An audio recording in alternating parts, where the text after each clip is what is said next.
ஜனநாயகத்தின் நான்காவது தூண் ஊடகம். அதுலயும் மெயின் ஸ்ட்ரீம் மீடியாஸ். பிழைப்புக்காக எதையும் செய்வோம் அந்த லெவலுக்கு இறங்கின சில தொழில்கள் செய்யக்கூடியவர்கள், அவர்கள் கூட கொஞ்சம் டீசெண்டா கொஞ்சம் எத்திக்கலோட வேலை செய்வாங்க. நான் யாரை சொல்றேன்னு உங்களுக்கு தெரியும். பிழைப்புக்காக எதையும் விற்று பிழைக்கக்கூடிய சில தொழில் செய்யக்கூடிய நல்லவர்கள், அவர்களையும் நான் நல்லவர்கள்னு சொல்லுவேன். ஏன்னா அதை விட கீழே இறங்கி போன ஊடகத்தை நம்ம நேற்று காலையிலிருந்து மாலை வரைக்கும் பார்த்தோம். என்னென்னலாம் கதை சொன்னாங்க. காலையில ஆரம்பிச்சதுதான், குற்றப்பத்திரிகையில் சேர்க்கப்பட்ட விஜயின் பெயர், கைது செய்யப்படுவாரா விஜய், கைது செய்யப்படுவாரா ஜானு ஆரோக்கியசாமி, புசி ஆனந்துக்கு வலை விரித்த சிபிஐ, சிபிஐயிடம் சிக்கி கொண்ட தாவேகா, அரசியல் எதிர்காலமே முடிந்து விட்டது. இவ்வளவு டைலாகும் போட்டு கடைசியில் ஒரு கொஸ்டின் மார்க்காக போட்டுக்குவாங்க. இந்த கொஸ்டின் மார்க்கால் மட்டும் இல்லைன்னு வச்சுங்களேன், இந்த ஊடகத்துடைய பொழப்பு நக்கிக்கிட்டு போயிருக்கும். ஏன்னா எதை வேணாலும் போட்டு பக்கத்துல ஒரு கொஸ்டின் மார்க். சார், நான் ஒன்றும் ஸ்டேட்மெண்ட்டா சொல்லலையே, நான் ஒரு கேள்வியா தானே மக்கள்கிட்ட வச்சிருக்கேன். மக்கள்கிட்ட இருக்கக்கூடிய கேள்வியை தானே நான் செய்தியா வெளியிட்டிருக்கேன். இப்படி போட்டு தப்பிக்கிற பொழப்பு இருக்கே, இதுக்கு எந்த பொழப்பும் சரியா இருக்குன்றது தான் நான் முதலே உதாரணத்துக்கு சொன்னேன். நேற்று சிபிஐ விசாரணை நம்ம ரொம்ப தெளிவா காலையிலேயே பார்த்தோம். சிபிஐ விசாரணைக்கு சாட்சியம் கொடுக்க இரண்டாவது முறையாக சம்மன் கொடுக்கப்பட்டுள்ளது. விஜய் அவர்கள் ஆஜராகிறார். அங்கே கேட்கப்படக்கூடிய கேள்விகளுக்கு ஒத்துழைப்பு கொடுப்பதாக வாக்கு கொடுத்துள்ளார். அந்த வாக்கை காப்பாற்ற நேரடியா முன்னாடி நாளே போயிட்டாரு. சிபிஐ அலுவலகத்துல கொடுக்கப்படுறாரு. இவங்க வீடியோவா போட்டு கொடுக்காங்க யூடியூப் சேனல்ல உட்காந்து. யாரா இவ்வளவு கதறது, ஏன் ஏதாவது ஃபேக் யூடியூபரா அப்படின்னு பார்த்தா கிடையாது. எவன் ட்விட்டர்ல உட்காந்து ஏதாவது கட் பண்ணி போட்டு அழுதுகிட்டு இருக்கானா, கதையை எழுதிக்கிட்டு இருக்கானா கிடையாது. ஏஐ ஜெனரேட்டட் போட்டோவெல்லாம் தூக்கின்னு வந்து போட்டு ஒரு சேனல்னு நடத்திக்கிட்டு 30 வருஷ பாரம்பரிய சேனல் நாங்க அப்படின்னு பேசக்கூடிய சன் டிவி எப்படி புரியல. ஒரு ஒரு துளி கூட நேர்மை இல்லை. சிபிஐ என்னன்றது உங்களுக்கு நல்லா தெரியும். சிபிஐ இன்வெஸ்டிகேஷன் எந்த அளவுக்கு செக்யூர்டா நடக்கும்ன்றது உங்களுக்கு நல்லா தெரியும். அந்த டேட்டா பிரைவசி எந்த அளவுக்கு காக்கப்படும் விசாரணையில அப்படின்றது உங்களுக்கு நல்லா தெரியும். ஆனா மக்களுக்கு இதெல்லாம் தெரியாது, பயமுறுத்தலாம். நம்ம சொன்னா எதையும் கேட்பான். இந்த மக்கள்லாம் முட்டாப்பையன், நம்ம சொல்றதுதான் கேட்பான்னு நினைச்சுக்கிட்டு காலையில இருந்து கதறான். எப்பா சன் டிவி என்ன டெல்லி ஆபீஸ் எடுத்துட்டு போய் சிபிஐ ஆபீஸ் கக்கூசில வச்சிருக்கீங்க, உள்ள உட்காந்து எல்லாத்தையும் இன்ஃபர்மேஷன் கேட்கற மாதிரி உட்காந்து கதையா கேட்டுக்கிட்டு இருக்க மாதிரி. தற்பொழுது கிடைத்த பிரத்யேக தகவல். எப்படா தகவல் கிடைக்கும்?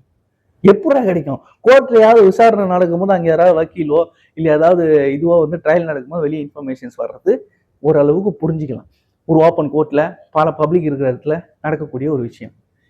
இங்க எப்படா வெளியே வரும்? எதையாவது சொல்லணும்னு பேசிக்கிட்டு இருக்காங்க. முன்னாடி இருந்த எஃப்ஐஆர் கரூர் சம்பவத்துல இருந்து இவனுங்க சேனல்ல 4 பேரை உட்கார வச்சு கதையா பேசிக்கிட்டு இருப்பாங்களே, கதை கட்டி இப்படி நடந்திருக்கும், அப்படி நடந்திருக்கும், அப்படி செத்துருவாங்க. சட்டத்துல பேசிக் என்னன்னே தெரியல. சிபிஐ இன்வெஸ்டிகேஷன் அந்த தகவல்கள் எப்படி பாதுகாக்கப்படும் அப்படின்றதுக்கு உதாரணம், இதே சிபிஐ இதே கரூர் சம்பவத்துல இதே தமிழ்நாடு அரசுடைய காவல்துறையை சேர்ந்த மாவட்ட ஆட்சியர், எஸ்பி, டிஎஸ்பி, இன்ஸ்பெக்டர், இப்போ ஐஜி வரைக்கும் நிர்மல்குமார் வரைக்கும் விசாரிச்சிருக்காங்க. இவர்களை விசாரித்த விதம், அவர்களிடம் இந்த வாங்கப்பட்ட தகவல் அப்படின்னு செய்தியில ஏதாவது பாத்தீங்களா? வராது. ஏன்னா அந்த மாதிரி செய்தியே வெளியே வராது. இவங்களா உக்காந்து கதை எழுதி தள்ளுறாங்க. நேத்தெல்லாம் காலையில இருந்து நிறைய மெசேஜ் கமெண்ட் எனக்கு நண்பர்கள் நிறைய பேர் கேட்டுட்டே இருக்காங்க. ப்ரோ என்ன ப்ரோ என்னென்னவோ சொல்றானே ப்ரோ, நீ கதறாத ப்ரோ. அவனே கதறி வாயில அடிச்சுக்கிட்டு கொஞ்ச நேரத்துல அவனே ஆஃப் ஆயிடுவான். ஐயோ ஆம்புலன்ஸ் வாங்க, ஐயோ சிபிஐ அரெஸ்ட் பண்ணிடுச்சு, ஐயோ விஜய் அவர்களுக்கு இப்படி ஆயிப்போச்சு அப்படின்னு அவங்களே கொஞ்ச நேரம் கதறி சாயந்தரமா என்ன சொல்லுவாங்க தெரியுமா? ஒன்னும் நடக்கல, சிபிஐ விசாரணை முடிஞ்சு அவர் கிளம்பி ஊருக்கு போறாரு, இதுக்கப்புறம் சம்மன் கிடையாதுன்னு சொல்ல போறாங்கன்னு சொன்னேன்.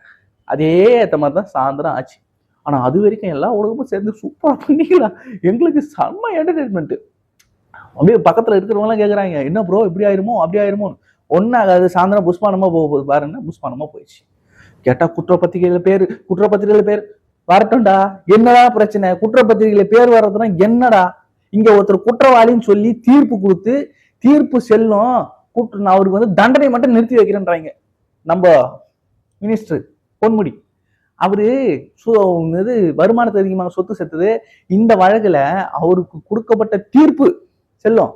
ஆனா இப்போதைக்கு அவர் வயது காரணமாகவோ அவர் வகிக்கும் பதவி காரணமாகவோ ஏதோ ஒரு காரணத்தை சொல்லி அவருடைய தண்டனையை மட்டும் நிப்பாட்டி வச்சுக்கிறீங்க. இப்படியா நாங்க போய் மாட்ட போறோம்? இதுல ஒண்ணுமே இல்லை. இந்த பிரச்சனையில நீ பெருசா பேசுறதுக்கு விஜய் பக்கம் ஒண்ணுமே இல்லை. ஆனா நீங்கெல்லாம் கதை கட்டிக்கிட்டே இருக்கீங்க. என்ன ஆகுதுன்னா வெளியே பப்ளிக்ல இதை கேட்டா அவன் இருந்தாலும் விஜய் சும்மா இருக்காங்க, இவனுங்க தான் சும்மா ஏதாவது ஒன்று பேசிக்கிட்டே இருக்காங்க, சிம்பிளா போட்டு உடச்சிட்டு போயிட்டாங்க. மீடியாவை நம்ம ஏன் வந்து டச் பண்ணக்கூடாது அப்படின்னு ஒரு கட்சி நினைக்கும் அப்படின்னா, என்றைக்காக இருந்தாலும் நமக்கு மீடியா சப்போர்ட்டோட தான் நம்ம மக்களை சந்திக்க முடியும் அப்படின்ற ஒரு எண்ணம் மீடியாவுக்கு இருக்கு. அதனால எந்த அரசியல் கட்சியோ தலைவர்களோ அவ்வளவு சீக்கிரம் மீடியாவை பகச்சிக்க மாட்டாங்க. உதாரணத்துக்கு விஜயகாந்த் அவர்கள், கேப்டன் விஜயகாந்த் நேர்மையா ஊடகவியலாளர் மூஞ்சிக்கு நேரா கேட்ட கேள்விகள், காரி துப்புன விஷயங்கள், இதனால அவர் எந்த அளவுக்கு அவர் சித்தரிக்கப்பட்டார், எந்த அளவுக்கு அவர் காயப்படுத்தப்பட்டார் நம்ம எல்லாருக்கும் தெரியும். அதை விஜய் நாங்க பண்ணிடலான்னு பாக்குறாங்க. கேப்டன் அவர்களுக்கு இல்லாத ஒரு படை, அவருக்கு மக்கள் செல்வாக்கு இருந்தது, மக்கள் படை இருந்தது, தொண்டர் படை இருந்தது, எல்லாம் இருந்தது. ஆனா அது எல்லாத்துக்கும் சேர்த்து ஒரு அடிஷனல் ஒரு படை தாவைக்கா கிட்ட இருக்கு, விர்ச்சுவல் வாரியர்ஸ். நீ இந்த பக்கம் செய்யும் பொழுது அந்த பக்கம் நீ என்ன செஞ்சியோ அதுக்கு நேர்மாறா வச்சு செய்யறான். நீ ஒரு நாள் நெரேட்டிவ் செட் பண்ணலாம்னு நினைக்கிறேன், அவன் உன்னை அரை நாள்ல தோலை உரிச்சு காட்டிடறான். அதைத்தான் நேத்தும் செஞ்சிருக்கான். காலையில இருந்து சாயந்தரம் வரைக்கும் உன்னை கதற விட்டு அழகா ஸ்பைடர் படத்துல ஒரு எஸ் ஏ சூர்யா மாதிரி கேட்டுக்கிட்டே இருந்திருக்கான். ஜாலியா இருந்தாருங்க பசங்க எல்லாம். டேய் அழுவுங்கடா, கதருங்கடா, இன்னும் கொஞ்சம் நல்லா எமோஷனலா போடுங்கடா, பில்டப்ஸை போடுங்கடா. இந்த ரிப்போர்ட் கலர் ரிப்போர்ட்டர்னு சிலர் பேசுறதெல்லாம் கேட்கும் போது சிரிப்பா வருது. இப்பொழுதுதான் மதிய உணவு வந்தது. டேய் சாயந்தரம் 7 மணிக்கு இருந்தால் ஹோட்டலுக்கே போயிட்டாரா, இன்னும் என்னடா மத்தியான உணவு வந்ததுன்னு போட்டுக்கிட்டு இருக்க நியூஸ்னா பழைய நியூஸ். லைவ்ல கொஞ்சம் டிலே, அதை போட்டு நியூ தம்பனையில போட்டு ஓட்டிக்கிட்டு இருக்காங்க. இப்படி வியூஸ் ஏற்றி பொழப்ப பார்த்து என்னத்த சொல்றதோ போங்க. ஆனா விஜயண்ணா அரசியலுக்கு வரனா இந்த வருஷம் மீடியாவுக்கு ஒரு தீனி கிடையாது, ஒண்ணுமே கிடையாது. இன்னைக்கு சட்டசபை கூட போகுது. என்ன பண்ணுவாங்கன்னு நினைக்கிறீங்க? முதலமைச்சர் கொடுத்த பட்டியலை வாசிக்காத ஆளுநர், இல்லைன்னா வெளிநடப்பு செஞ்சார், இல்லைன்னா அவர் பார்த்து சிரித்தார், இவர் பார்த்து முறைத்தார், இந்த பையன் கிள்ளிட்டான், அவன் அடிச்சுட்டான், இப்படிதான் உட்காந்து கதை பேசிக்கிட்டு இருப்பாங்க சட்டசபையில. இவங்க என்ன நாட்டுக்கு மக்களுக்கு நல்லதா நினைக்க போறாங்க? ஒவ்வொரு நாளும் செத்துக்கிட்டு இருக்கான். நேற்று ஃபுல்லா டெல்லி சிபிஐ ஆபீஸ்ல உட்காந்து நீங்க கேமராவை போட்டு சிபிஐ ஆபீஸ் கக்கூஸ்ல உட்காந்து ஒளிஞ்சிருந்து நீங்க எடுத்த டேட்டாவை வேலைச்சேரியில போய் எடுத்திருந்தீங்கன்னா, நேற்று ஒரு ஜெப்டோ ஓட்டக்கூடிய வண்டி ஓட்டக்கூடிய ஒரு பையனை போட்டு 4 பேர் வெட்டுறான் போதையில. ஏன்னா கஞ்சா இல்லைன்றீங்க, எல்லா பையனும் போதையில தானே சுத்திட்டு இருக்கான். எவன்கிட்டயும் வீட்டுல இல்ல, பாக்கிட்டே வச்சு சுத்திட்டு இருக்கான். நீங்க போய் வீட்டுல தேடினா எங்கிருந்து கிடைக்கும்? வெட்டுறான் 4 பேர் சேர்ந்து. பொதுமக்கள் சேர்ந்து தடுக்கலாம், நேற்று அவன் செத்துருப்பான். இதை தடுக்கிறதுக்கு துப்பு இல்லை, அங்க மீடியா போறதுக்கு துப்பு இல்லை. இங்க வந்து இதையே ஓட்டிக்கிறீங்க, ஒண்ணும் கிடையாது. ஏன்னா இவங்க எல்லாம் ஏன் சந்திக்கல மீடியாவன்றதுக்கு இதெல்லாம் உதாரணம்.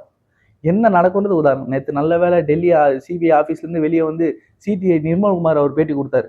ஆதவர்ஜன பேட்டி கொடுத்தா நல்லா கேட்டிருப்பாரு, நல்லா கேட்டிருப்பாரு.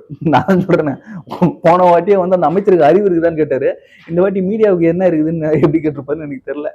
ஸோ நம்ம எதிர்பார்த்த மாதிரி நல்ல கதறல்கள், நல்ல பதறல்கள் நல்லா இருந்தது. அவர் வந்து அடுத்த கட்ட வேலைகள் போயிட்டு இருக்கு. இன்னைக்கு கூட பனையூர் ஆஃபீஸில் இந்த மீட்டிங்லாம் போகுதான், தேர்தல் வாக்குறுதிகள்லாம் அது சம்மந்தமான மீட்டிங்லாம் போகுது. ஸோ அவங்க கட்சி வேலையை பார்த்துட்டு தான் இருக்காங்க. ஆனால் நடுவில் சாணக்கியான்னு ஒருத்தர் சாணக்கிய வேலையை பார்த்தாரு பாருங்க. இந்த தேர்தலில் தாவேகா போட்டியே இடாது அப்படின்னு ஒரு உருட்டார். யார் நீங்கெல்லாம், எங்க இருந்தியா வரீங்க, இதே குழப்பையா உங்களுக்கு அப்படின்னு அவருக்கு தெரியாம போட்டிருப்பாங்க போல. அவருக்கு தெரிஞ்சுதான், ஏன்டா என் மானத்தை வாங்குறீங்க, சும்மா இருங்கடா, மற்றவங்களை பார்த்து நீங்க செய்யாதீங்களா அப்படின்னு மனசு ரங்கராஜ் பாண்டே வேற கொதிச்சிருப்பார் போல. அந்த அளவுக்கு தான் இவங்களுடைய குழப்பம் ஓடிக்கிட்டு இருக்கு. உண்மையிலே சொல்றோம்னா, இவ்வளவு பிரச்சனைகளை தாண்டியும் ஒரு மனுஷன் அரசியல் நின்று இந்த மக்களுக்கு ஏதாவது செய்யணும்னு நினைக்கிறான் பார்த்தீங்களா, அதுக்காகவே அந்த மக்கள் இவருக்கு ஆதரவு தெரிவிப்பாங்கன்னு நான் நம்புறேன். இந்த பதிவை பற்றின உங்களுடைய கருத்துக்களை கமெண்ட் செக்ஷனில் சொல்லுங்க. நன்றி. நான் உங்களோட